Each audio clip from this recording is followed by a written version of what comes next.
विधानसभा निवडणुकीतील पराभवानंतर तृणमूल काँग्रेसमध्ये उभी फूट पडली आहे। पक्षातून हकालपट्टी करण्यात आलेल्या ऋतव्रत बॅनर्जी यांच्या नेतृत्वाखाली आमदारांनी बंड केलाय।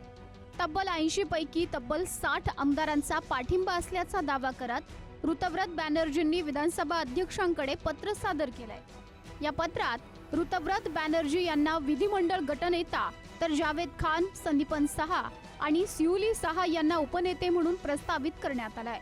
तसंच अखरुज्जमान यांना मुख्य प्रतोद म्हणून सुचवण्यात आलाय। विधानसभा अध्यक्षांनी मान्यता दिल्यानं ऋतव्रत बॅनर्जी विधानसभेचे विरोधी पक्षनेते होणार आहेत।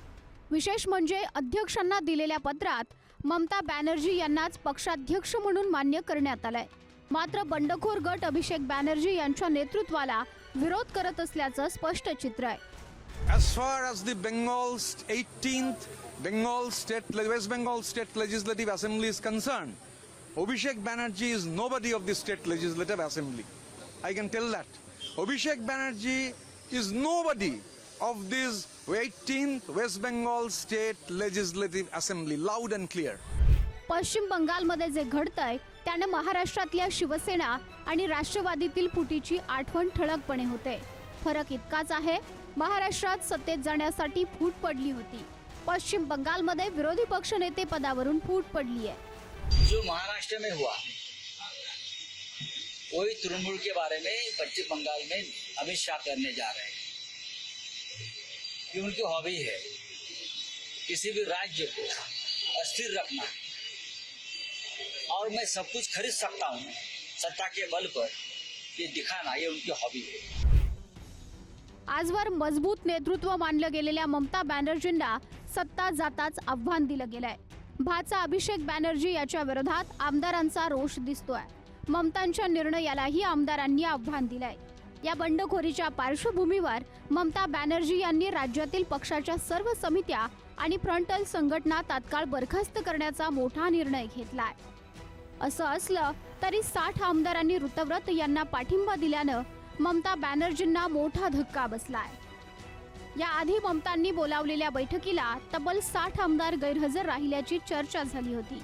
त्यानंतर संदीपन साहा आणि ऋतव्रत बॅनर्जी यांच्यावर पक्षविरोधी कारवायांचा आरोप करत त्यांची हकालपट्टी करण्यात आली होती। या संघर्षाची सुरुवात विरोधी पक्ष नेत्याच्या निवडीवरून झाली। तृणमूलनं शोभनदेव चट्टोपाध्याय यांच्या नावाची शिफारस विधानसभा सचिवालयाकडे केली। मात्र काही आमदारांनी या पत्रावरील स्वाक्षऱ्या बनावट असल्याचा आरोप केला। आमदार संदीपन साहा आणि ऋतव्रत बॅनर्जी यांनी थेट विधानसभा अध्यक्षांकडे तक्रार दाखल केली। याच प्रकरणावरून पक्षांतर्गत संघर्ष उफाळून आला। तक्रार करणाऱ्या दोन्ही आमदारांची हकालपट्टी झाली आणि त्यानंतर बंडखोर गटानं उघडपणे नेतृत्वालाच आव्हान दिलं। उस पे जो विधायक उपस्थित नहीं थे उनके नाम ब्लॉक लेटर में लिख के जमा दिया जाता है कि ये है रेजोल्यूशन, इसके द्वारा लीडर ऑफ अपोजिशन को मान्यता देना चाहिए। ऐसा विधानसभा के जो आइन है उस आइन को नहीं मानते हुए करना, इसके खिलाफ प्रश्न तो उठाना ही चाहिए। हम लोग शपथ लिए हैं और उस शपथ को रक्षा करना हम लोग का नैतिक कर्तव्य है।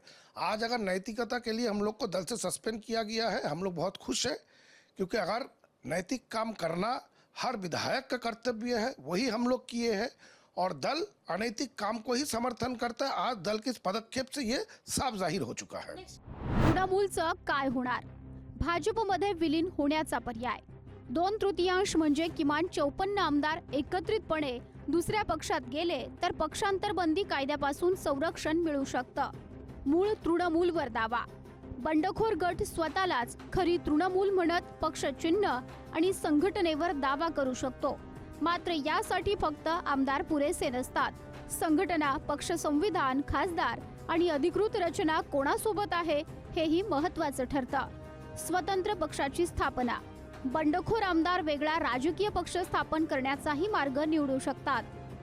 आपण जी सातत्याने चिंता व्यक्त करत होतो, महाराष्ट्रामध्ये शिवसेना हा मूळ पक्ष फोडल्यानंतर आणि राष्ट्रवादी हा मूळ पक्ष फोडल्यानंतर की कुठेतरी न्यायालयाने पुढाकार घेऊन लवकरात लवकर निर्णय द्यायला पाहिजे की अशा पद्धतीने आमदारांनी सोडून जाणं आणि तो पक्षच आमचा आहे असा दावा एका आमदारांच्या गटांनी करणं हे कायद्यामध्ये बसते की नाही बसत याबद्दल न्यायालयाने त्वरित निर्णय द्यायला पाहिजे।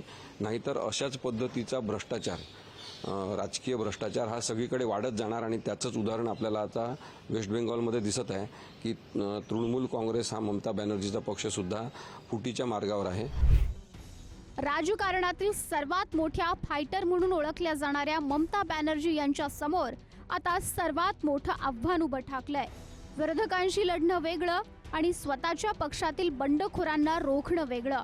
जे शरद पवारांच्या वाट्याला आलं, जे बाळासाहेबांच्या पश्चात उद्धव ठाकरेंना पाहावं लागलं, तोच पक्षफुटीचा धक्का आता ममता बॅनर्जींना सहन करावा लागतोय.